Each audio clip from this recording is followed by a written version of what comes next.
কতটা ভালোবাসি তোকে সেটা জানি না বাবা, কিন্তু রোজ সকালে নিত্যদিনের কাজ কিছুটা করে নিয়েই মনে হয় কখন তোকে একটা ভিডিও কল করব। জানিস বাবা, আগে না লোকের মুখে শুনেছি যে মায়ের চেয়ে মাসির দরদ বেশি। তবে আগে সেটা শুনেছি, আর এখন আমি সেটা নিজেই মানছি। কারণ তুই আমার বোনের কোলে না এলে আমি এই দরদের অর্থ বুঝতামই না। ভগবানকে অনেক অনেক ধন্যবাদ যে ভগবান আমার বোনের কোলে এরকম একটা সুন্দর ফুটফুটে সন্তা পাপাকে পাঠিয়েছে এবং আমাদের উপহার দিয়েছে। রোজ নিয়ম করে তোকে ভিডিও কল করাটা আমার একটা অভ্যাস হয়ে গেছে, ঠিক ওই ওষুধ খাওয়ার মতো।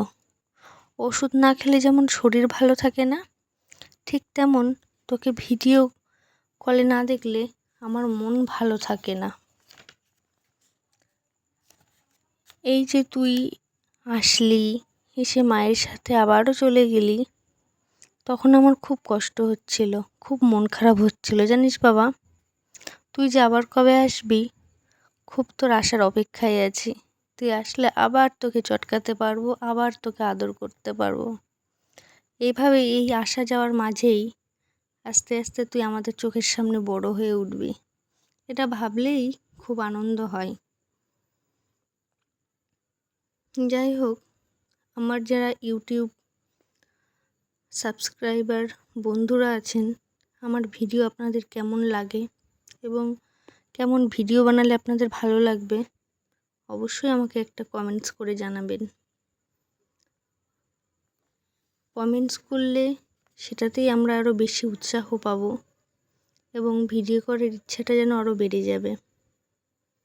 এতদিন ভিডিও করা হয়নি, তার জন্য আমি আবারও বলছি আমি দুঃখিত। আমি চেষ্টা করব এবার থেকে প্রতিদিন যাতে ছোট্ট ছোট্ট কিছু ভিডিও আপনাদের সামনে তুলে ধরতে পারি। আর আজকের এই ভিডিওটা আমার বোনের ছেলের আমার সাথে কাটানোর সময়টা আমি ভিডিও ক্যাপচার করে রেখেছিলাম।